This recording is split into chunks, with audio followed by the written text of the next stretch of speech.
breaking news update. Police have not made any arrests after 4 people were shot outside a strip club in Whitehaven.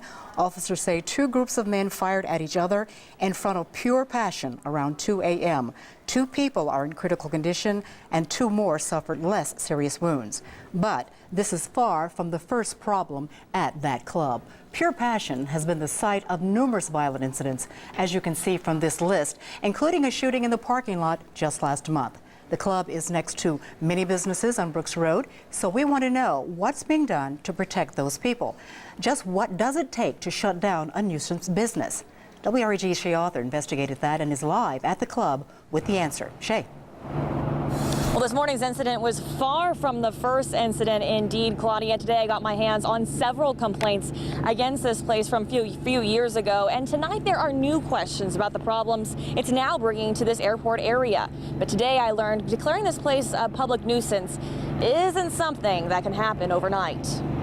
I don't think any business that disrupts the community needs to be there. Business owner Kelvin Ryan owns a sign shop across from Pure Passion. As a business owner working every day, you don't really want shootings happening around here. That endangers me, that endangers my customers. His business operates at different hours from the club's busy time, but still. That's kind of nerve-wracking. The club has a history here in the airport area. Issues with them, opening up, closing down, opening up, closing down. After months of investigating, Pure Passion was closed in 2008 as a public nuisance after the DA's office said drugs were being sold and were readily available.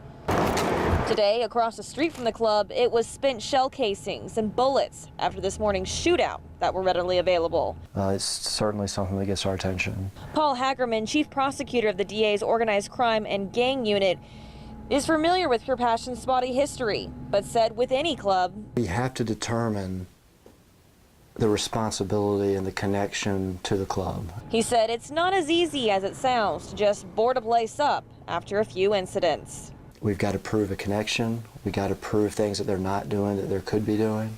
We got to prove that in some way the way they're operating is contributing to the problem.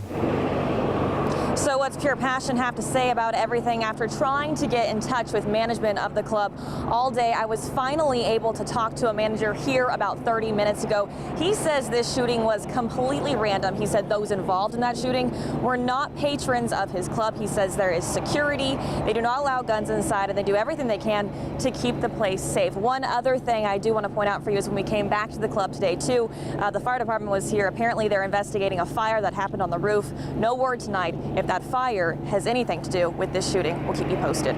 Reporting live tonight in the airport area, Shay Arthur, WREG News Channel 3. Shay, thank you.